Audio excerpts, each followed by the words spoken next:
I had one too many roosters in here this morning, and it's amazing how when you remove a bad apple, everybody just seems so less stressed. I'm actually only going to do tomatoes in this one because my other two flats that I did in the 2 prior weeks were tomatoes and peppers. I like to store my potting soil in just a tote. This particular potting soil is just this organic Patio Plus from Kellogg's. We actually wound up getting an entire pallet from Home Depot for $20. It was stacked probably 7 feet high, and there was really nothing wrong with the material other than the fact that it had a few holes in the bag. So we got that deal because my son-in-law happened to have his eyes open, and he asked the question of the folks there at Home Depot. Really nice to be able to get deals like that occasionally, and that's what I'm utilizing for my potting mix. It's going to take a little bit of time for the moisture to be able to reabsorb into this potting mix, but that's fine. I'm going to go ahead and take this in the house and soak it.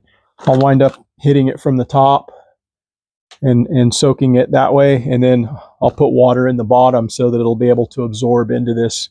It's somewhat dried out, and when it does that, it becomes pretty hydrophobic, meaning that it's not going to absorb water. It actually repels water. I'm going to go ahead and take this in the house and sew up some tomato seeds in there, and this will be the last of 3 weeks in a row of doing this, and I'll get these all started in the house, and then I'm going to move them outside to a low tunnel.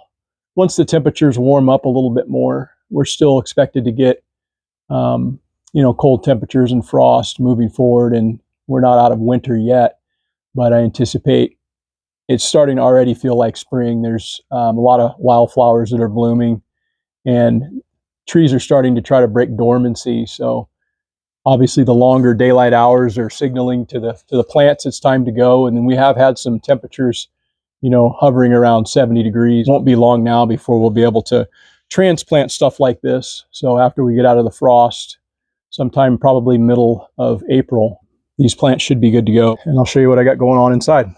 I don't do anything too fancy. I might use something like that, or I can use something like that, either or, and just put a little dimple in the top.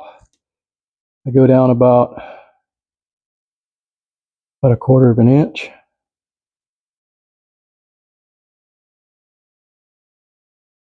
And for whatever reason, I don't get too carried away with labeling stuff. And I mean, I only buy tomato seeds or save tomato seeds from stuff that I like. So it's going to be stuff that I like that grows.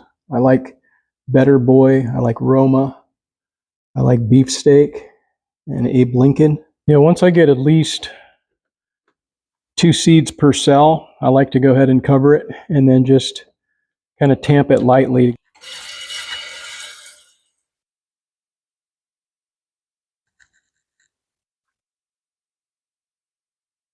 This will require a fair bit of soaking, not only from the top, but from the bottom as well.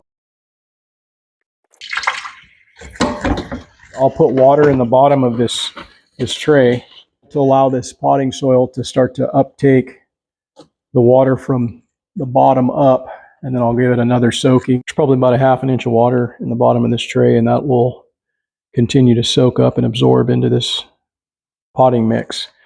And that'll be dry by tomorrow, no doubt. Okay, I'm going to take this in the back room and get it set up. These were started 3 weeks ago, and got 4 6-packs of tomatoes and 2 of peppers. And so the humidity dome's been removed off them. They're off of the heat mat, but they're underneath the fluorescence. And they're starting to green up pretty well. These are actually starting to get some true leaves on them. Starting to get their first set of true leaves. And the ones down here were started a week behind, so these are 2 weeks old.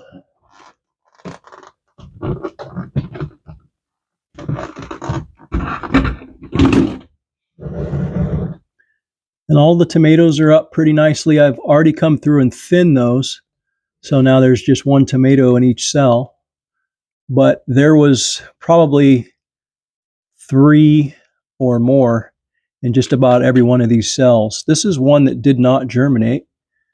And so that's one of the reasons why I like to put multiple seeds in each cell, because you don't always get the seeds to germinate.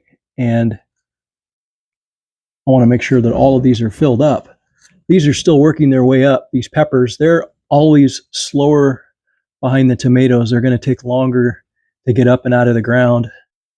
And so up here, again, you've got 3 weeks ago, 2 weeks ago, and then I'm going to go ahead and bring in the other and get them set up on a heat mat. And so I'm going to set that up right here, but I actually like to put something underneath it, like a towel. Okay, I've got a towel down underneath the heat mat. The heat mat is on top and it's plugged in. It's preheating and it's getting ready for me to set this tray down on there. I like to put the towel there for 2 different reasons. One is probably the obvious reason of just catching spills from this, because as I put the humidity dome over the top of this, it's going to hold in that moisture, keeping it fairly humid underneath, and then that humidity is going to shed on the outside of this tray. And then the second reason, and probably actually more importantly, is it helps to drive the heat from this heat mat upward rather than it going down through this open grate. So that's the 2 reasons that I like to do that. I'm going to go ahead and put a humidity dome on this now, and that just helps during the period where this is going to be germinating, that it doesn't dry out. As you can see down below, how the moisture tends to collect on the inside of the dome, and it just keeps that soil and those plants in a very humid environment so it doesn't dry out. Once they germinate, I like to remove the humidity dome. It's no longer necessary, and the plants are going to need to have good air circulation, so the humidity dome comes off, and then they're going to need to have light throughout the day. I've got this currently set up on a 12-hour light cycle. Down here you can see it's just plugged into just a regular mechanical timer that you can buy anywhere, Home Depot or off Amazon.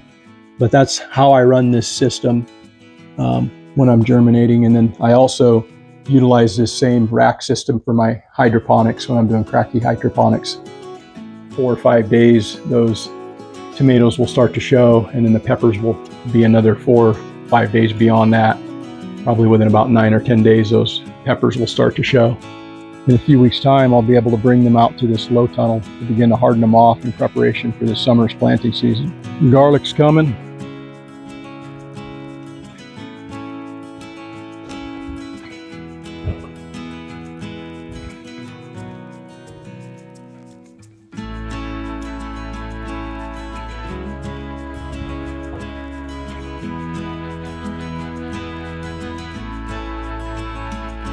Please remember to subscribe to the channel. Thanks for watching. And me and the girls will see you in the next video.